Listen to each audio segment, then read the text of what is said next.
தில் சே தில் தக் ஹெல்தி ஹார்ட் ஷோ நிகழ்ச்சிக்கு உங்களை வரவேற்பதில் மகிழ்ச்சி. இந்த நிகழ்ச்சி 2018 இருந்தே மேற்கொண்டுட்டு வராங்க. இதோட முக்கியமான நோக்கம் என்னன்னு பார்த்தீங்கன்னா, இதயத்தை எப்படி ஆரோக்கியமா வச்சுக்கிறது அப்படிங்கிறது தான் இதோட கருப்பொருளா இருக்கு. அது மட்டும் இல்லாம இதுக்கு நிறைய சமூக வலைதள பக்கங்களும் இருக்கு. ட்விட்டர், இன்ஸ்டாகிராம், ஃபேஸ்புக், யூடியூப்லலாம் இந்த நிகழ்ச்சி சார்ந்த நிறைய விஷயங்களை பகிர்வாங்க. அது மூலியமா நம்ம இதயம் சார்ந்த நிறைய பிரச்சனைகளுக்கு தீர்வு காணவும் முடியும். இந்த நிகழ்ச்சி பத்தி இன்னும் விரிவா பேசுறதுக்காக இதயம் நோய்கள் சார்ந்த நிபுணர் குழு நம்முடைய அரங்கிற்கு வருகை புரிந்திருக்கிறாங்க. டாக்டர் பிரீத்தம் அவர்கள், டாக்டர் சீதா, டாக்டர் வினோத், அது மட்டும் இல்லாமல் டாக்டர் அஸ்வனி அவர்கள் நம்முடைய அரங்கிற்கு வருகை புரிந்திருக்காங்க. வணக்கம் டாக்டர். இதயம் சார்ந்த நோய்களோட கேபிட்டலா இருக்கு இந்தியா அப்படின்னு சொல்லப்படுது. அதுல தமிழ்நாட்டுக்கு இதயம் சார்ந்த பிரச்சனைகள் என்னென்னலாம் வருது அப்படிங்கிற விஷயத்தை நம்ம டாக்டர் பிரீத்தம்ட்ட இருந்து ஸ்டார்ட் பண்ணலாம். டாக்டர், நம்ம தமிழ்நாட்டை பொறுத்த வரைக்கும் உணவு பழக்க முறைகள் இதயம் சார்ந்த பிரச்சனைகளுக்கு பாதிப்பா இருக்கா, இல்ல டெய்லி ரொட்டீன்ல பிரச்சனையா, இல்ல வேற என்னென்ன ரீசன்ஸ்லாம் இதயம் சார்ந்த பிரச்சனைகளுக்கு ஒரு பெரிய பெரிய பாதிப்பு உண்டாக்குது? இந்தியன்ஸ் அதான் மேக்ஸிமம் ஹார்ட் ப்ராப்ளம் இருக்கிறவங்க வேர்ல்டுலேயே இதுக்கு முக்கியமான ஒரு ரீசன் வந்து ஜெனட்டிக் ப்ரீடிஸ்பொசிஷன். இயல்பாகவே வந்து இந்தியன்ஸ்க்கு ரத்த குழாய்கள்லாம் சின்ன ரத்த குழாய்கள், அதனால் அட்டாக் ஆகிறதுக்கான சான்சஸும் அதிகம். சுகரும் diabetic capital of the world, அதுலேயும் நம்மளுக்கு தான் பெருமை அதிகம். நம்ம தான் maximum diabetes and diabetes predisposes to coronary artery disease. இது இல்லாமல் ஹைப்பர் டென்ஷனும் நம்ம ஊரில் தான் அதிகம். And also uncontrolled hypertension ஒன்று, அன்டயக்னோஸ்ட் ஹைப்பர் டென்ஷன் ஒன்று, போர்லி கண்ட்ரோல்டு ஹைப்பர் டென்ஷன் ஒன்று. அதாவது நம்ம ஹைப்பர் டென்ஷன் கண்டுபிடிக்கிறதே ரொம்ப கம்மி, அதில் கண்டுபிடிச்சவங்களுக்கு ட்ரீட்மெண்ட்டும் ரொம்ப கம்மி, ட்ரீட்மெண்ட்டை அப்ராப்ரியேட்டாக ட்ரீட் பண்ணுறதும் ரொம்ப கம்மி. இதனாலே வந்து there is a high chance of having coronary artery disease in Indian population. இது மட்டும் இல்லாமல் ரேபிட் இண்டஸ்ட்ரியலைசேஷன், அதனால் வந்து ஸ்ட்ரெஸ் லெவல்ஸ் சிக்னிஃபிகன்ட்லி இன்க்ரீஸ். வேலை வந்து ரொம்ப ரேப்பிடாக பண்ண வேண்டியது இருக்குது, ப்ரூவ் பண்ண வேண்டியது இருக்குது, லைஃப்பில் இதை பண்ணணும் அதை பண்ணணும். இது வந்து ஸ்ட்ரெஸ் லெவல்ஸ், கார்டிசால் லெவல்ஸ் ஹார்ட்டில் ரொம்ப அதிகமாகும் போது ஹார்ட் அட்டாக் அதிகமானது சான்ஸ் அதிகம். இது மட்டும் இல்லாமல் changing diet patterns, high fat foods, reused oils. நம்ம இந்த மாதிரி ஃபாஸ்ட் ஃபுட்ஸை சாப்பிடும்போது இந்த ரீயூஸ்ட் ஆயில்ஸ் எல்லாம் வந்து அதிகமாகும் போது this increases the formation of cholesterols. இதுவும் வந்து ஹார்ட் அட்டாக்கை அதிகப்படுத்துறதுக்கான ரிஸ்க். முக்கியமான காரணங்கள்னால் இது எல்லாமே கான்ட்ரிபியூட் பண்ணுறது. அடுத்த கொஷின் டாக்டர் சீதா மேம்க்கு. மேம், இப்போது இந்தியன்ஸை பொறுத்த வரைக்கும் எல்லா நோய்களும் இப்போ சர்வசாதாரணமாக தான் வருது. அதில் முக்கியமாக இந்த ஹார்ட் டிசீஸை பொறுத்த வரைக்கும் அதிக அளவில் வர ஆரம்பிச்சிச்சு. ஏஜ் வித்தியாசம்லாம் பார்க்குறதில்ல, எல்லாருக்கும் வருது. அதுவும் இல்லாமல் இந்த ஆண்களுக்கும் பெண்களுக்கும் இந்த ஹார்ட் டிசீஸ் எந்த அளவில் வேறுபடுது, அதை பற்றி சொல்லுங்கள். ஸோ ஜென்ரலாக ஹார்ட் டிசீஸ் நம்ம வந்து இப்போது ஹார்ட் அட்டாக்குன்னு பார்க்கும்போது சிவியர் செஸ்ட் பெயின் அப்படின்றது common symptom. But severe chest pain இல்லாமல் ஒரு மைல்டு செஸ்ட் டைட்னஸ், இல்லை ஒரு ஜஸ்ட் ஒரு வயிறு வலி, இல்லை left shoulder pain, right shoulder pain, ஜால பெயின், பேக் பெயின், ஒரு ரேடியேட்டிங் பெயின், இந்த மாதிரி சிம்டம்ஸ் எல்லாமே வந்து ஹார்ட் அட்டாக்கோட அறிகுறியாக இருக்கலாம். ஜென்ரலாக மென் விமன் அப்படின்ற டிஃப்ரென்ஸ் பார்க்கும்போது மென்க்கு வந்து மோஸ்ட்லி வந்து கொஞ்சம் சிவியர் செஸ்ட் பெயின் ப்ரெசன்டேஷனோட வர்றது ஜாஸ்தி. விமனை கம்பேர் பண்ணும்போது விமன் வந்து ரொம்ப ஏடிபிக்கல் சிம்டம்ஸோட ஜென்ரலி வருவாங்க. அவங்களுக்கு வந்து ஒரு மைல்டு செஸ்ட் டிஸ்கம்ஃபர்ட், இல்லை ஒரு மைல்டு ப்ரீதிங் ப்ராப்ளம், ஒரு மயக்கம், இல்லை ஒரு டிசீனஸ், ஒரு மைல்டு மூச்சு வாங்குகிற சிம்டம்ஸ், இந்த மாதிரிலாம் கூட ஹார்ட் அட்டாக் ப்ரெசன்டேஷனில் வரலாம் விமனில். இது இல்லாமல் ஜஸ்ட் ஒரு எக்ஸ்ட்ரீம் டயர்ட்னஸ், இந்த மாதிரி ப்ரெசன்டேஷன்லாம் வந்து விமனில் காமன். பேக் பெயின், ஜஸ்ட் ஒரு மைல்டு அப்டமன் பெயின், இந்த மாதிரி ப்ரெசன்டேஷனும் விமனில் காமன். இது வந்து ஏன் முக்கியம் அப்படின்னா, அவங்க வந்து ஒரு மெடிக்கல் ட்ரீட்மெண்ட்டை சீக் பண்ணுறதுலேயும் வந்து விமனில் ஒரு டிலே இருக்குது. ஏன்னா ஒரு மைல்டு சிம்டமாக இருக்கிறதுனால அவங்க ஓகே வெயிட் பண்ணி பார்க்கலாம், ஒரு மணி நேரம் வெயிட் பண்ணலாம், இல்லை ஒரு 2 மணி நேரம் வெயிட் பண்ணலாம் அப்படின்ட்டு ஒரு delay in coming to the hospital. இது வந்து ஒரு பேஷண்ட் சைட்லேருந்து வர ஒரு டிலேன்னு சொல்லலாம். அவங்க வந்து நம்மக்கிட்ட வரும்போதும் பேஷண்ட்ஸ் வந்து டைரெக்டாக நிறைய நேரம் வந்து கார்டியாலஜிஸ்ட் கிட்ட வரதில்லை.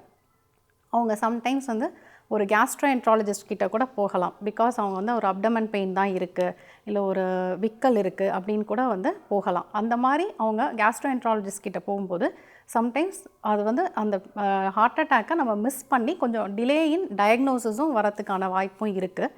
ஸோ விமனில் வந்து there is both delay in diagnosis and treatment. இந்த மாதிரி டிலேட் ப்ரெசன்டேஷன்னாலையும் வேரிட் ப்ரெசன்டேஷன்னாலையும் இருக்குது. அடுத்த கொஷின் டாக்டர் வினோத்க்கு. இப்போ உணவு பழக்க முறையை பொறுத்த வரைக்கும் நம்ம ஜங்க் ஃபுட்டெல்லாம் அதிகமாக சாப்பிட ஆரம்பிச்சிட்டோம். அதுவும் இல்லாமல் மிட் நைட்டில் போயிட்டு பிரியாணி சாப்பிட்றது, இல்லை வந்து எங்கே போனாலுமே வந்து ஜங்க் ஃபுட்டை தான் நம்ம வந்து ஒரு ஃபுல் மீல் மாதிரி சாப்பிட்டுட்டு இருக்கோம் எல்லா இடத்துலையும். அது நம்மளோட உடல் பாதிப்புக்கு ரொம்பவே ஒரு பெரிய ஆபத்தை ஏற்படுத்துது. அது மட்டும் இல்லாமல் இப்போ நம்ம பாரம்பரியமான உணவுகளை சாப்பிட்டாலும் இந்த தேங்காய் இல்லை வந்து இந்த அரிசி வகைகளும் எல்லாமே நிறைய பாதிப்புகள் வந்து நமக்கு ஏற்படுது. ஸோ ஃபுட்டை பொறுத்த வரைக்கும் இதயம் சார்ந்த நோய்களுக்கு என்னென்ன முறைகளை ஃபாலோ பண்ணணும்? ரொம்ப அருமையான கேள்விமா. என்னென்னா, நம்ம சாப்பாடு பொறுத்த வரைக்கும் நம்ம சவுத் இந்தியன் ஃபுட்டே நல்ல ஃபுட்டு தான், நம்ம தப்பான ஃபுட் இல்லை. பட் என்னென்னா, நம்ம சாப்பிடும்போது மாவுச்சத்து வந்து அதிகமாக சாப்பிட்றோம். இப்போ நம்ம ஐசிஎம்ஆர் தான் இந்தியாவோட மெயின் ஆர்கனைசேஷன் ரிசர்ச்க்கு. அவங்க கவர்மெண்ட்டோடது. அவங்க என்ன ஒரு சர்வே இப்போ பப்ளிஷ் பண்ணியிருக்காங்கன்னா, இந்தியாவில் 62% சாப்பாடு ஒரு நாளைக்கு சாப்பிடக்கூடிய பொருளில் நம்மளது மாவுச்சத்து தான் இருக்குது, புரதச்சத்து வந்து 10லேருந்து 12% தான் இருக்குது அப்படின்னு சொல்கிறாங்க. ஸோ நம்ம வந்து ஒரு பேலன்ஸ் டயட் எடுக்கணும்னா மாவுச்சத்து மட்டும் இருக்கக்கூடாது, அதில் புரதச்சத்து இருக்கணும், ஃபைபர் கண்டென்ட் அதாவது நார்ச்சத்து அதிகமாக இருக்கணும். இப்படி எடுக்கும்போது தான் நம்ம சீரான சாப்பாடாக அது இருக்கும். நம்ம வெறும் இங்கே நம்ம சவுத் இந்தியாவாக இருக்கட்டும், நார்த் இந்தியாவாக இருக்கட்டும், ஏதர் கோதுமை சார்ந்த சாப்பாடு இல்லை அரிசி சார்ந்த சாப்பாடு தான் சாப்பிட்றோம். நிறைய பேர் சுகர் பேஷண்ட்ஸ் என்ன நினைக்கிறாங்க, நம்ம வந்து ரைஸை விட்டுட்டு கோதுமை சாப்பிட்டா அது நல்லதுன்னு நினைக்கிறாங்க. பட் ஆனால் ரெண்டுத்தோட கிளைசமிக் இண்டெக்ஸ் பார்த்திங்கன்னா ஆல்மோஸ்ட் சிமிலர் தான். ஸோ நம்ம வந்து நம்மளோட மெயின் கான்செப்ட் என்னவாக இருக்கணும்னா, மாவுச்சத்தை கம்மி பண்ணிவிட்டு புரதச்சத்தையும் நார்ச்சத்தையும் நம்ம உணவு வகைகளில் அதிகப்படுத்தணும். அது எப்படி பண்ணலாம் அப்படின்னு பார்த்தீங்கன்னா, காய்கறிகள் நிறையா சேர்த்துக்கிறது சாப்பாட்டில், அப்புறம் தானிய வகைகள் அதிகப்படுத்துறது. அதே மாதிரி ஹோல் புரோட்டீன் அப்படின்னு நம்ம பார்க்கும்போது வெறும் பருப்பு வகைகள் பத்தாது. அப்படின்னா நம்ம என்ன பண்ணணும், இப்போ நான்வெஜ் சாப்பிடக்கூடியவங்களாக இருந்தாங்கன்னா அவங்க வந்து முட்டை எடுத்துக்கலாம். முட்டை வந்து ரொம்ப அருமையான புரதச்சத்து, ஒரு 6 கிராம் புரோட்டீன் வரும் ஒரு முட்டை சாப்பிட்டா. அதே மாதிரி சிக்கன், தோல் இல்லாத சிக்கன், அப்படி இல்லைனா மீன், இது சாப்பிட்றது மூலமாக புரதச்சத்து கிடைக்கும். நான் ஃபுல்லாக சைவம் சார், நான் வெஜிடேரியன் தான் சாப்பிடுவேன் அப்படின்னா இவங்க வந்து அவங்க சாப்பாட்டில் பன்னீர், சோயா இது மாதிரி விஷயங்களை பருப்பு வகைகள் இதெல்லாம் சேர்க்கும்போது புரதச்சத்து கண்டிப்பாக வரும். நார்ச்சத்துக்கு நம்ம பல வகைகள் காய்கறிகள் நம்ம எடுக்கிறது பெட்டர். ஸோ இந்த மாதிரி ஒரு சமமான சாப்பாடு, சீரான சாப்பாடு சாப்பிடும்போது நமக்கு உடல் ஆரோக்கியம் ரொம்ப தெளிவாக கிடைக்கும். ஜங்க் ஃபுட் வந்து என்றைக்காவது ஒரு நாள் அக்கேஷ்னலாக மாதம் ஒரு தடவை நம்ம ஒரு ஃபங்க்ஷன் போகிறோம் அப்படி இல்லை ஒரு வெளியே ஒரு கல்யாணத்துக்கு போகிறோம் அன்றைக்கி பிரியாணி சாப்பிட்றோம் அப்படின்னா அது வேறு. பட் இது வந்து நேச்சுரலாக ஒரு ஹேபிட்டாக மாறிடுச்சு. நம்மளோட டயட் பேட்டர்னே வந்து ஜங்க் ஃபுட் தான் நம்மளோட டெய்லி ரொட்டீன் மாதிரியும். இந்த மாதிரி சாப்பாடுகள் வந்து வாரம் ஞாயிற்றுக்கிழமை ஒரு நாள் நம்ம வீட்டுக்கு போனால் சாப்பிட்ற மாதிரி ஆயிடுச்சு. ஸோ இந்த பேட்டர்னை நம்ம வந்து கண்டிப்பாக சேஞ்ச் பண்ணணும். டயட் கான்செப்டை வந்து நம்ம வந்து ஸ்கூல் காலேஜ் லெவல்லேருந்தே கொண்டாடணும். அப்போ தான் வந்து இந்த சேஞ்ச் வரும். Protein is important, fibre is இம்பார்ட்டன்ட்றது குழந்தைங்கள்ட்டேருந்து நம்ம சொல்லிக் கொடுக்க ஆரம்பித்தா தான் அந்த சாப்பாடு நடைமுறை வந்து நம்ம டே டு டே ரொட்டீனில் மாறும்னு நான் நம்புகிறேன். டயட்டை ஃபாலோ பண்ணிக்கணும் அப்படின்னு சொல்லியிருக்கீங்க. இதுதான் ஒரு முக்கியமான மெசேஜ். அதுவும் இல்லாமல் சின்ன வயசுலேருந்தே ஃபாலோ பண்ணணும். அப்போ தான் நம்ம எவ்வளோ பெரியவங்களாக வந்தாலும் அதை கண்டினியூ பண்ணுவோம் அப்படிங்கிறத இதை நம்மளால் புரிஞ்சுக்க முடியுது. அடுத்த கொஷின் டாக்டர் அஸ்வனி மேம்க்கு.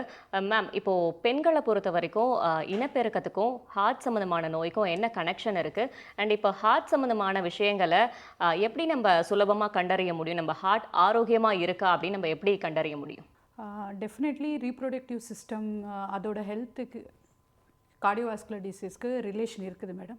ஸோ எப்படின்னா age of menarche like early menarche or late menarche அதையும் ஒரு இன்ஃப்ளூயன்சிங் ஃபேக்டர். அதே மாதிரி early menopause, attaining menopause below 40. So அதையும் that is causing early fall of oestrogen which is a protective hormone. So இது வந்து this is influencing the cardiovascular disease. Like அப்படின்னா அந்த risk of நோய் வந்து அதிகமாகுது. அதே மாதிரி பிசிஓடி இருக்கிறது பேஷண்ட்டுக்கு, history of PCOD. So PCOD இருக்கிற பேஷண்ட்டுக்கு வந்து இன்சுலின் ரெசிஸ்டன்ஸ் அதிகம். அதே மாதிரி மெட்டபாலிசம் ஸ்லோவாக இருக்கும். ஸோ அந்த மாதிரி ஹிஸ்ட்ரி இருக்கிற ஆளுக்கு வந்து ஹேவிங் ஏ கார்டியோவாஸ்குலர் டிசீஸ் ரிஸ்க் வந்து ரொம்ப அதிகம். நெக்ஸ்ட்டு பார்த்தா இப்போ வந்து இன்ஃபர்டிலிட்டி ட்ரீட்மெண்ட்ஸு நிறைய போகுது. ஸோ இன்ஃபர்டிலிட்டி ட்ரீட்மெண்ட்ஸில் வந்து கொடுக்குற ஹார்மோன் எஃபெக்ட் அது எல்லாமே கூட ஹார்ட் கார்டியோவாஸ்குலர் டிசீஸ் ரிஸ்க்கு கூட பண்ணுறது. நெக்ஸ்ட்டு அப்படி பார்த்தோன்னா pregnancy history, that is most forgotten history. எப்படின்னா ப்ரெக்னென்சி அப்போ சுகர் இருக்குதா, பிபி இருக்குதா, ஸோ ஏதாவது ஃபிட்ஸ் மாதிரி வந்துருக்குறதான்னு. ஸோ அந்த மாதிரி ஹிஸ்ட்ரி இருக்கிற ஆளுக்கு வந்து having a heart disease is twice above than the normal women group. So இந்த மாதிரி ஹிஸ்ட்ரி ஒரு ரீப்ரொடக்டிவ் ஹெல்த் சிஸ்டம் வந்து ஹெல்த்தியாக இருக்கிறது வந்து very important in maintaining the cardiac health. And அது இல்லாத இப்போது விமன் அண்ட் மென் இவங்க எல்லாருக்கும் வந்து ஒரு நோய் வந்தால் ஐடென்டிஃபை பண்ணுறதுக்கு டெஸ்ட் ஆர் சிமிலர். ஆக்சுவலி இவங்களுக்கு இதுதான் இந்த டெஸ்ட் தான் ஸ்பெசிஃபிக்னு சொல்கிற மாதிரி இல்லை. பட் கம்பேர்ட் டு மென், விமென்க்கு வந்து மைக்ரோவாஸ்குலர் டிஸ்ஃபங்க்ஷன் அதிகம். மைக்ரோவாஸ்குலர் டிசீஸு, நான் அப்ஸ்ட்ரக்டிவ் கொரோனரி ஆர்டரி டிசீஸ் இதெல்லாம் அதிகம். ஸோ அதை ஐடென்டிஃபை பண்ணுறதுக்கு ஒரே டெஸ்ட்டு எது பெட்டர்ன்னு கேட்டால் cardiac MRI is a better option. அடுத்தது டாக்டர் பிரீத்தம்க்கு கார்டியோ ரெனல் மெட்டபாலிக்னா என்ன டாக்டர் முதல்ல, அதுக்கப்புறம் இந்த கார்டியோ சம்மந்தமான நோய்களை நம்ம எப்படி வராமல் தடுக்கலாம்? ஹார்ட் பொறுத்த வரைக்கும் ஒரு ஹார்ட் டாக்டரை நம்ம வந்து ஹார்ட்டை மட்டும் மெடிசனில் மேனேஜ் பண்ண முடியாது. ஹார்ட் வந்து மற்ற ஆர்கன்ஸும் அஃபெக்ட் பண்ணும், ஹார்ட்டும் மற்ற ஆர்கன்ஸும் அஃபெக்ட் பண்ணும். அண்ட் இது எல்லாமே ஒரு சுற்றுல ஒரு பாயிண்ட்டை சுற்றுதுன்னா அது மெட்டபாலிக்ஸ். ஸோ மெட்டபாலிக்ஸை தவிர்த்து ஹார்ட் டிசீஸை மேனேஜ் பண்ணுறது ரொம்ப கஷ்டம். மெட்டபாலிக்ஸ்னால் என்னென்னா லைக் இப்போ வந்து டயட் பேட்டர்ன்ஸ்லாம் சேஞ்ச் ஆகுது, நிறைய பேர் ஓவர் வெயிட்டில் இருக்காங்க, சுகர், இதனாலேயே வந்து டயபெட்டிஸ் மெலிட்டஸ் பாப்புலேஷனில் ரொம்ப அதிகமாக இருக்குது. அதே போல் இந்த கார்டியாக்கும் டயபெட்டிக்ஸ்க்கும் என்ன ரிலேஷன் இருக்குது, என்ன சம்மந்தம் இருக்குது? டயபெட்டிக்காக இருந்தாலே ஹார்ட் ப்ராப்ளம் இருக்கிறதுக்கான வாய்ப்பு 30%, 1/3, ஆஸ் மச் அஸ் 1/3 பேஷண்ட்ஸ். அதனாலே டயபெட்டிக்னு இருந்தாலே ஹார்ட்டுக்கான மாத்திரைகள் ஆரம்பிக்கிறது பெட்டர். ஸோ இதில் என்ன ஆகுதுன்னா டயபெட்டிஸ் தான் ஸ்டார்டிங் பாயிண்ட், அது எல்லா ஆர்கன்ஸும் அஃபெக்ட் பண்ணுது. ஸோ டயபெட்டிஸ் வந்து இன்சுலின் ரெசிஸ்டன்ஸ், அதாவது உடம்புல உற்பத்தி ஆகிற இன்சுலின் வந்து சரியாக வேலை பண்ண முடியல. அவ்வளோ உற்பத்தி இன்சுலின் ஆகும்போது அது can harm the other organs. லிவரில் வந்து மெட்டபாலிக் டிசீஸ் அப்படின்னு வரும். அப்புறம் பேங்க்ரியாஸ்னா வந்து சரியாக வேலை பண்ண முடியல. இதெல்லாம் தான் டயபெட்டிஸை காஸ் பண்ணுது. இதெல்லாம் வந்து ரெசிஸ்டன்ஸ் லெவல்ஸை இன்க்ரீஸ் பண்ணும். அது சமயத்தில் இன்ஃப்ளமேஷன், உடம்புல வந்து நிறைய தேவையில்லாத ஹார்மோன்ஸ் எல்லாம் சிக்கிடும். இதெல்லாமே ஹார்ட் அஃபெக்ட் பண்ணும். இது ஹார்ட்டை மட்டும் அஃபெக்ட் பண்ணாது, லிவரையும் அஃபெக்ட் பண்ணும், கிட்னியும் அஃபெக்ட் பண்ணும். ஸோ சுகரை கண்ட்ரோல் பண்ணுறது, இந்த மெட்டபாலிக் சிண்ட்ரோமை கண்ட்ரோல் பண்ணுறது ரொம்ப முக்கியத்துவமான விஷயம். இதனால தான் வந்து வெயிட் கண்ட்ரோல், டயட் கண்ட்ரோல்ங்கிறது வந்து முக்கியம். அதில் தான் எல்லாமே ஸ்டார்டிங் பாயிண்ட். இதை கண்ட்ரோல் பண்ணாமல் ஹார்ட் ப்ராப்ளத்தை சரி பண்ணுறது நாட் பாசிபிள். ஸோ அதனால தான் வந்து ஃபஸ்ட்டு டயட், அதுக்கப்புறம் ரெகுலர் ஸ்க்ரீனிங். இதை தவிர as a doctor I have to treat every thing as a whole. நான் ஹார்ட்டில் தான் ப்ராப்ளம் வந்திருக்கு, நான் ஹார்ட் மட்டும் பார்த்துப்பேன், மற்றதெல்லாம் எனக்கு தெரியாது அப்படின்னு நான் ஸ்டாப் பண்ண முடியாது. So every time when patient presents with heart problem, மற்றது எல்லாத்தையுமே ஸ்க்ரீன் பண்ணணும், மற்ற ப்ராப்ளம்லாம் என்னென்ன இருக்குதுன்னு ஐடென்டிஃபை பண்ணணும். இதெல்லாம் வந்து ஹார்ட் ப்ராப்ளத்தை வர்சன் பண்ணுறதுன்னு கண்டுபிடிக்கணும். அதுக்கேற்ற மாதிரி அதையும் ட்ரீட் பண்ண வேண்டியது இருக்குது. அடுத்த கொஷின் டாக்டர் சீதாக்கு.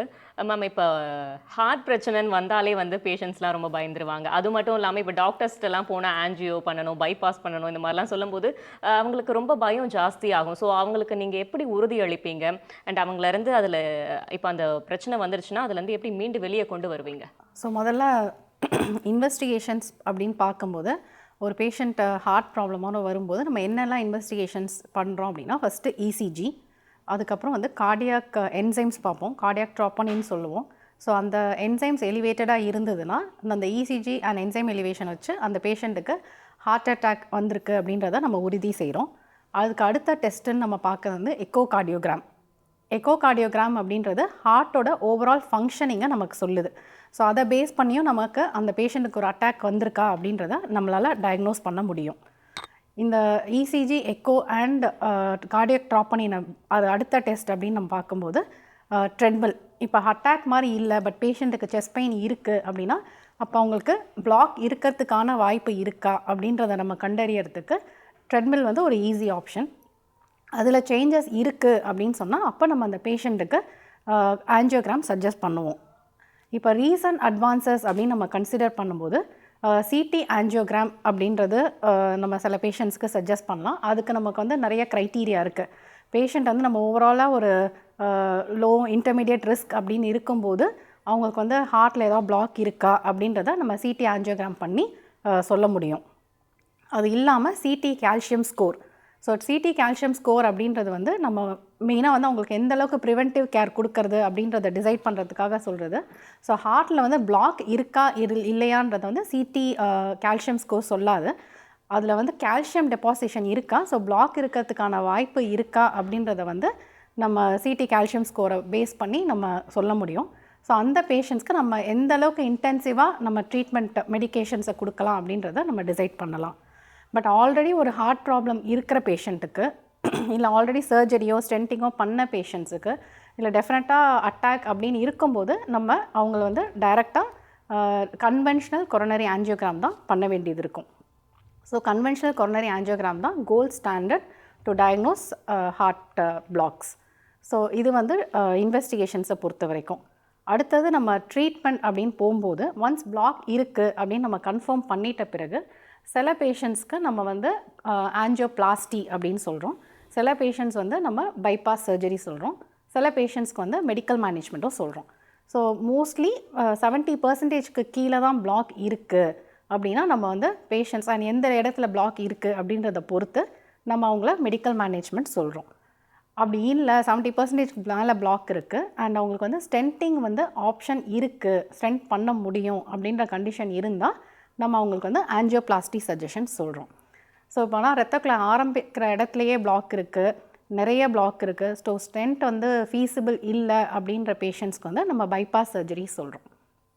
ஆஞ்சியோபிளாஸ்டியில் வந்து நிறைய அட்வான்ஸ்மெண்ட்ஸ் இருக்குது. அந்த ஆஞ்சியோபிளாஸ்டியில் வந்து இப்போ நம்ம ரத்த குழாய்க்குள்ளேயே ஒரு கேமரா மாதிரி போட்டு we call it OCT or IVUS. So எக்ஸாக்டாக வந்து பிளாக்கோட நேச்சர் என்ன, அந்த பிளாக் எவ்வளோ அளவு இருக்குது, ஸோ எங்கேருந்து எங்கே ஸ்டென்ட் வைக்கணும் அப்படின்றத வந்து ரொம்ப ப்ரிசைஸாக பார்த்து நம்ம டிசைட் பண்ண முடியும். ஸோ அந்த மாதிரி அட்வான்சஸ் வந்து ஆஞ்சியோபிளாஸ்டியில் இருக்குது. பைபாஸ் சர்ஜரியை பொறுத்த வரைக்கும் நம்ம யூஸ்வலாக வந்து ஸ்டெர்னாட்டமின்னு சொல்லுவோம். ஸோ மேலேருந்து பெரிய ஓப்பன் சர்ஜரி பண்ணாமல் மினிமல் ஆக்சஸ், மினிமலி இன்வேசிவ் சர்ஜரிஸும் வந்து newer advancement in heart problem. So இதெல்லாம் வந்து ஹார்ட் அட்டாக் வந்த பிறகு பண்ணுற ட்ரீட்மெண்ட்டில் இருக்க அட்வான்சஸாக நம்ம சொல்லலாம். அடுத்த கொஷின் டாக்டர் வினோத்க்கு. இப்போ வந்து ஸ்டென்ட் வச்ச பிறகு அவங்க பழைய வாழ்க்கைக்கு மீண்டும் திரும்ப முடியுமா? அது மட்டும் இல்லாமல் அவங்களோட ஃபேமிலிக்கெலாம் என்ன மாதிரியான விஷயங்களை ஃபேஸ் பண்ண வேண்டியிருக்கும், அவங்க எவ்வளோ கேர் பண்ணிக்க வேண்டியதாக இருக்கும் பேஷண்ட்டை? ரொம்ப முக்கியமான கொஸ்டின். நான் எப்போதுமே என் பேஷண்ட்ஸ்கிட்ட சொல்லுவேன், ஸ்டென்ட் வச்சதுக்கப்புறம் தான் the stent is the beginning of the treatment, it is not the end of the treatment. So அது ஆரம்ப புள்ளி, அது முற்றுப்புள்ளி இல்லை. ஸோ ஒரு பேஷண்ட்டுக்கு ஸ்டென்ட் வச்சதுக்கப்புறம் நம்ம என்ன பண்ணுறோம், ஹார்ட் இருதயத்துக்கு மேலே இருக்க ரத்த குழாய், அந்த ரத்த குழாய் வந்து இருதயத்துக்கு ரத்தம் சப்ளை பண்ணுது, அதில் அடைப்பு இருக்குது, நம்ம அதை நீக்கிட்டு அங்கே ஒரு ஸ்ப்ரிங் மாதிரி ஒரு ஸ்ட்ரக்சர் வச்சிடறோம். பட் ஆனால் பேஷண்ட்டுக்கு அடைப்பு ஃபார்ம் பண்ணுற தன்மை இருக்குது, அதுக்கு இந்த ஸ்டென்ட்டுக்கும் சம்மந்தம் இல்லை. இப்போ இந்த பிளாக்கை நம்ம நீக்கினா இன்னொரு இடத்துல புதுசாக பிளாக் வரலாம். ஸோ அந்த பிளாக்கை ப்ரிவெண்ட் பண்ணுறதுக்கு நமக்கு லைஃப் லாங் ட்ரீட்மெண்ட் தான் அவசியம். ஸோ இந்த ஸ்டென்ட்டு திருப்பி அடைக்காமல் இருக்கிறதுக்கும் நமக்கு மருந்து தேவை. ஸோ நம்ம ஸ்டென்ட் வச்சிட்டோம், இன்றைக்கி 3 லட்ச ரூபா செலவு பண்ணோம், 5 லட்ச ரூபா செலவு பண்ணோம், இதோடு இன்றைக்கி முடிஞ்சிருச்சு, நம்ம போய் நார்மலாக இருக்கலாம்னா அப்படி இருக்க முடியாது. லைஃப் லாங் அந்த பேஷண்ட்ஸ் வந்து ஹார்ட் பேஷண்ட்ஸ் தான். ஸோ கண்டிப்பாக மெடிசன்ஸ் வந்து எடுக்கணும். என்ன மாதிரி மெடிசன்ஸ் கொடுப்பாங்க? ஃபஸ்ட்டு வந்து பிளட் தின்னர்ஸ், அதாவது ரத்தம் முறையாமல் இருக்க மருந்துகள் கொடுக்குறோம். அதனால தான் நம்ம ஹார்ட் பேஷண்ட்ஸில் சொல்கிறோம், அடிபற்றக்கூடாது, பத்திரமா இருக்கணும், கேர்ஃபுல்லாக இருக்கணும், ஏன்னா ரத்த கசிவு நிற்காது. ஏன்னா அந்த ஸ்டென்ட் வந்து அடைக்காமல் திருப்பி பார்த்துக்கிறதுக்கு அந்த தன்மை பிளட் தின்னர்ஸ் வந்து ரொம்ப ரொம்ப எசென்ஷியல். அப்புறம் அடுத்து நான் சொன்னேன், இது மாதிரி அடைப்பு ஃபார்ம் பண்ணுற தன்மை இருக்குது, அத்திரோஸ்க்ளிரோசிஸ்ன்னு சொல்கிறோம், அடைப்பு ஃபார்ம் பண்ணுற தன்மை. அதை எப்படி ப்ரிவெண்ட் பண்ணுறது? அதுக்கு தான் ஸ்டாட்டின் அப்படின்னு சொல்லக்கூடிய கொலஸ்ட்ராலை கண்ட்ரோல் பண்ணக்கூடிய மருந்து வகைகள். ஸோ பிளட் தின்னரும் ஸ்டாட்டினும் ரொம்ப ரொம்ப எசென்ஷியல், திருப்பி அடைப்பு ஃபார்ம் ஆகாமல் இருக்கிறதுக்கு. அப்புறம் முக்கியமான ஒன்று, நம்ம நண்பர் பிரீத்தம் பேசும்போது கூட சொல்லியிருந்தார், இது மாதிரி இந்தியாவில் 50% மேலே இருக்கவங்கெல்லாம் வந்து சர்க்கரை நோய் உள்ளவங்கன்னு. இப்போ இந்த சர்க்கரை நோய்க்கு உள்ளவங்களில் 1/3 பங்கு வந்து ஹார்ட் ப்ராப்ளம் வருது, அவங்களுக்கு தான் ஸ்டென்ட் வைக்கிறோம். இப்போ நான் ஸ்டென்ட் வச்சதுக்கப்புறம் நான் சுகரை சரியாக கண்ட்ரோல் பண்ணலை, என்னோடய HbA1c 8, 9 அப்படி இருக்குது, 7 கீழே இல்லை அப்படின்னு சொன்னால் திருப்பி அடைப்பு வரத்துக்கான வாய்ப்பு ரொம்ப ஜாஸ்தி. ஸோ நம்ம சுகரை கண்ட்ரோல் பண்ணணும். திருப்பி அதே மாதிரி ரத்த அழுத்தம், ஹைப்பர் டென்ஷன் ரொம்ப ரொம்ப முக்கியம். ரத்த அழுத்தத்துக்கான மருந்துகளையும் அப்ராப்ரேட்டாக எடுக்கணும், ப்ரெஷர்ஸையும் நம்ம நல்லா கண்ட்ரோலில் வச்சுக்கணும். இதை தவிர தூக்க இன்மையை அவாய்ட் பண்ணணும், ரெகுலராக எக்ஸசைஸ் பண்ணணும். இது ரொம்ப இம்பார்ட்டண்ட்டான பாயிண்ட். நீங்கள் கேட்ட விஷயத்தில் என்னென்னா, நான் திருப்பி நார்மலான வாழ்க்கை வாழ முடியுமா ஒரு பேஷண்ட் ஸ்டென்ட் வச்சதுக்கப்புறம்? கண்டிப்பாக முடியும், ஆனால் அது கிராஜுவலாக இருக்கணும். இதை நாங்கள் வந்து ரீஹாபிலிட்டேஷன் அப்படின்னு சொல்கிறோம். ஸ்டென்ட்டோ பைபாஸ் பண்ணவங்க திருப்பி நார்மலாக வந்து இயற்கையாக நம்மள மாதிரி எல்லாருமாலையும் எல்லா ஆக்டிவிட்டியும் பண்ண முடியும், ஆனால் வந்து கிரேடடாக பண்ணணும், கிராஜுவலாக பண்ணணும். ஸோ இது வந்து ஒவ்வொருத்தருக்கும் மாறுபடும். ஹார்ட் பம்பிங் கம்மியாக இருக்கவங்களுக்கு ஒரு மாதிரியும், ஹார்ட் பம்பிங் சீராக இருக்கவங்களுக்கு ஒரு மாதிரியும், துடிப்பு மாறுதல் இருக்கவங்களுக்கு ஒரு மாதிரியும். ஸோ உங்களோட மருத்துவரோட அட்வைஸ் படி தான் அந்த எக்ஸசைஸாக இருந்தாலும் சரி, gradually coming back to normalcy, நம்ம எல்லோரும் மாதிரி நார்மலான ஸ்டேட்டுக்கு வரதாக இருந்தாலும் சரி, கண்டிப்பாக அது ரொம்ப ரொம்ப கிராஜுவலாக கார்டடாக ஒரு டாக்டரோட அட்வைஸ் மூலமாக தான் அதை செய்யணும். அதே மாதிரி உணவு பழக்க முறைகள் நான் முதல்ல சொன்ன மாதிரி இப்போ ரொம்ப ரொம்ப முக்கியம். ஹார்ட் பேஷண்ட் ஆகிட்டிங்கன்னா ரொம்ப ரொம்ப கேர்ஃபுல்லாக இருக்கணும் உங்களோட டயட் சாய்ஸஸில். வெயிட் கெயின் ஆகக்கூடாது. வெயிட் கெயின் ஆகும்போது ஹார்ட் அந்த வெயிட்டுக்கும் சேர்ந்து பம்ப் பண்ணணும். ஸோ வெயிட் கம்மியாக இருக்கிறது தான் நல்லது. நிறைய எங்களோட பேஷண்ட்ஸ் வந்து கொலஸ்ட்ரால் மெடிசன்ஸ்லாம் எடுத்துகிட்டு வரும்போது கேட்பாங்க, என் ஹஸ்பண்ட் வந்து வெயிட் ரொம்ப குறைஞ்சிட்டார் டாக்டர், இப்போ ஸ்டென்ட் வச்சுருக்கோம், பைபாஸ் பண்ணோம், ரொம்ப வெயிட். நான் சொல்லுவேன் அதுதான் நல்லதுமா, வெயிட் கம்மியாக இருக்கிறது நல்லது. இல்லாட்டி உங்களோட ஹோல் வெயிட்டுக்கும் உங்கள் ஹார்ட் பம்ப் பண்ணணும். Weight lesser the weight it is better. அதனால் இடை குறைப்பு இல்லாட்டி இடை சீராக மெயின்டைன் பண்ணுறது மிக மிக அவசியம் நம்ம போஸ்ட் சர்ஜரியோ இல்லை ஸ்டென்ட்டோ. ஸோ என்னை பொறுத்த வரைக்கும் பேஷண்ட்டோட அட்டண்டர்ஸ்க்கும் ஃபேமிலி மெம்பர்ஸ்க்கும் இதோட நாலேஜ் வேணும். பேஷண்ட் வந்து கரெக்டாக மருந்து சாப்பிட்றாரா இல்லையா, இல்லை அவர் பிடிக்கிற பழக்கம் இருந்தால் அவர் நிறுத்திட்டாரா இல்லையான்றதை செக் பண்ணுறது. ப்ளஸ் வந்து சீரான தூக்கம் இருக்கா, இல்லை வீட்டில் வந்து ஒரு ஸ்ட்ரெஸ் இல்லாத ஒரு என்விரான்மெண்ட்டை க்ரியேட் பண்ணுறது. Understanding of the disease not only lies with the patient but also with the family அப்படின்னு சொல்கிறாங்க. ஸோ ஒரு தனிப்பட்ட ஒரு நபரால் இருதய பிரச்சனையை வெல்ல முடியாது, நம்ம குடும்பமாக சேர்ந்து தான் வெல்லணும். ஸோ பிள்ளைங்களாக இருக்கட்டும், அப்பா அம்மாவாக இருக்கட்டும், எல்லாருக்குமே அவங்க ஃபேமிலியில் இருக்க ஒருத்தருக்கு என்ன மாதிரியான வியாதி இருக்குது, அதுக்கு என்ன மருந்துகள் சாப்பிட்றாங்க, என்னென்ன பிரச்சனைகள் வரலாம் அப்படின்னு தெரியணும். ஸோ ஒரு பேஷண்ட்டுக்கு திடீர்னு மூச்சு திணறல் வருது, அடுத்து ஹாஸ்பிட்டல் கூட்டு போகணும் மாதிரி ஃபேமிலியில் இருக்கவங்களுக்கு தெரியணும் இல்லையா. ஒரு நெஞ்சு வலின்னு சொன்னாங்க ஒரு ஸ்டென்ட் வச்சவங்க அப்படின்னு சொன்னால் அதை நம்ம இமீடியட்டாக அதுக்கு ரெஸ்பாண்ட் பண்ணணும். So awareness among family is very very important. அது ரெண்டும் தான் நான் சொல்ல விரும்புகிறேன். அடுத்த கேள்வி டாக்டர் அஸ்வனிக்கு. மேம், இப்போது தூக்கம் வந்து ரொம்ப முக்கியம் ஹார்ட்க்கு அப்படின்னு நம்ம சொல்லி கேள்விப்பட்டிருப்போம். ஆனால் இப்போ இருக்கக்கூடிய காலகட்டத்தில் நைட் ஷிஃப்ட் போகிறோம், இல்லை வந்து ரொம்ப ஸ்ட்ரெஸ்ஃபுல்லாக ஃபீல் பண்ணுறோம், எல்லாத்த பற்றியும் கவலைப்பட்டு ரொம்ப தூக்கத்தையே நம்ம தூங்காமல் நம்ம வாழ்க்கை லைஃப் ஸ்டைலையே மாற்றிட்டு வரோம். ஸோ வந்து இதுக்கும் இந்த ஹார்ட் சம்மந்தமான பிரச்சனைகளுக்கும் என்னென்ன தொடர்பு இருக்குது, இதனால் என்னென்ன பிரச்சனைகள் வர வாய்ப்பு இருக்குது? ஸ்லீப் வந்து ரொம்ப இம்பார்ட்டன்ட் மேடம். எப்படின்னா ஸ்லீப் வந்து ஹார்ட் ப்ராப்ளம் வந்த பேஷண்ட்டுக்கு மட்டும் இல்லை, வரக்கூடாதுன்னா அது ப்ராப்பராக மெயின்டைன் பண்ணணும். ஸ்லீப் வந்து அதோட குவாலிட்டி எப்படி இருக்கிறது, அந்த டியூரேஷன் எப்படி இருக்கிறது, இது ரெகுலராக இருக்கிறதா, இது எல்லாமே ஃபேக்டர்ஸ். எப்படின்னா ஒரு ரெகுலர் ஸ்லீப் டெய்லி ஒரு ப்ராப்பர் டைமுக்கு தூங்குறாங்க, அந்த டைம் மெயின்டைன் பண்ணும்போது நம்மளுக்கு கிர்காடியன் ரிதம் பாடி உள்ள ஒரு ஆக்சஸ் இருக்கும். So which will hormone maintain the hormone status and all, அது எல்லாம் ப்ராப்பராக மெயின்டைன் ஆகிடும். ஸோ தட் நம்ம ஸ்ட்ரெஸ் ஹார்மோன்ஸு ஆப்டிமலாக இருக்கும், ப்ராப்ளம்ஸ் வராது. Sudden rise in BP, sudden fall in அது இல்லாமல் வராது. அதே மாதிரி duration of sleep duration should not be less or it should not be more. ஒரு 7 ஹவர்ஸ்க்குள்ளே வந்தாலும் ஸ்லீப் டியூரேஷன் இருந்தாலும் it is going to be long term risk தான். அதே மாதிரி more than 9 hours of sleep is also a dangerous mark. So it should be optimal. Between 7 to 9 hours is a good time, like we can suggest, or a duration of sleep. And quality of sleep. Okay, quality of sleep na patient நல்ல ஒரு 8 hours தூங்குனாலும் ப்ராப்பரான sleep இல்லைனாலும் கஷ்டம் தான். So எதுக்கு ப்ராப்பரான sleep இல்லை, அவங்களுக்கு வேறு ஏதாவது ப்ராப்ளம்ஸ் இருக்குதா, இன்சோம்னியா இருக்குதா, அப்ஸ்ட்ரக்டிவ் ஸ்லீப் ஆப்னியா இருக்கா, இல்லை ரெஸ்ட்லெஸ் லெக் சிண்ட்ரோம் மாதிரி இருக்குதா, அந்த ப்ராப்ளம்ஸ்னால அவங்களுக்கு ஸ்லீப் டிஸ்டர்ப் ஆகுதா, அது எல்லாமே ஐடென்டிஃபை பண்ணணும். ஸோ ஒரு ப்ராப்பரான ஸ்லீப் இல்லைனாலும் quality of sleep it will effect the cardiovascular disease. So இது எல்லாமே ஒரு பேஷண்ட் வந்தால் அவங்களோட ஸ்லீப் குவாலிட்டி வந்து கேட்கணும். நம்மளே அதை ஐடென்டிஃபை பண்ணி அது கரெக்ட் பண்ணாதான் பேஷண்ட்டுக்கு வந்து future risk of heart disease avoid பண்ண முடியும். ஆல்ரெடி ஹார்ட் பேஷண்ட்ஸ் கூட ரிப்பீட்டட் ஹாஸ்பிட்டலைசேஷன் அவாய்ட் பண்ண முடியும். And coming to the night shift workers which is like of course become very common nowadays. So அவங்க வந்து டே டைம் ஸ்லீப் இருக்கும். So even நான் சொல்கிற மாதிரி அந்த கிர்காடியன் ரிதம் ஆல்டர் ஆகும்னால டே டைம் ஸ்லீப் கூட ஒரு ப்ராப்பராக இருக்கணும், ப்ராப்பர் லைட் மேனேஜ்மெண்ட் இருக்கணும். ஸோ அந்த மாதிரி அவங்கள எப்படி நைட்டு தூங்குறதுக்கு நம்மளை மெயின்டைன் பண்ணுவோம் லைட் இல்லாமல் அந்த மாதிரி. ஸோ டே டைம் தூங்கும்போது கூட ஒரு undisturbed sleep with low lights அந்த மாதிரி மெயின்டைன் பண்ணால் ஒரு ஹார்மோனல் இம்பேலன்ஸ் வராது. ஸோ தட் பாடியில் வந்து இந்த BP fluctuations, heart rate fluctuations ஆகாது. அட் த சேம் டைம் உள்ள இன்ஃப்ளமேஷன் அதிகமாகாது. அண்ட் அர்லியாக ஹார்ட் டிசீஸ் வரதுக்கு அது எல்லாமே இது ஒரு important risk factor which we usually ignore it. இதயம் சார்ந்த நிறைய விஷயங்களை சொன்னீங்க டாக்டர். அது நேயர்களுக்கு ரொம்பவே பயனுள்ளதாக இருக்கும்னு நினைக்கிறோம். அதுக்கு எங்களுடைய சார்பாக வாழ்த்துக்கள். அது மட்டும் இல்லாமல் தில் சே தில் தக் ஹெல்தி ஹார்ட் நிகழ்ச்சி மூலமாக நிறைய இதயம் சார்ந்த நோய் பற்றிய தகவல்களை நீங்கள் தெரிஞ்சிருப்பீங்க. தில் சே தில் தக் Instagram, Facebook, Twitter, YouTube page எல்லாம் ஃபாலோ பண்ணிக்கோங்க. இதில் இதயம் சார்ந்த நிறைய தகவல்கள் பற்றி ஷேர் பண்ணுவாங்க. மீண்டும் ஒரு அடுத்த நிகழ்ச்சியில் சந்திக்கலாம். நன்றி, வணக்கம்.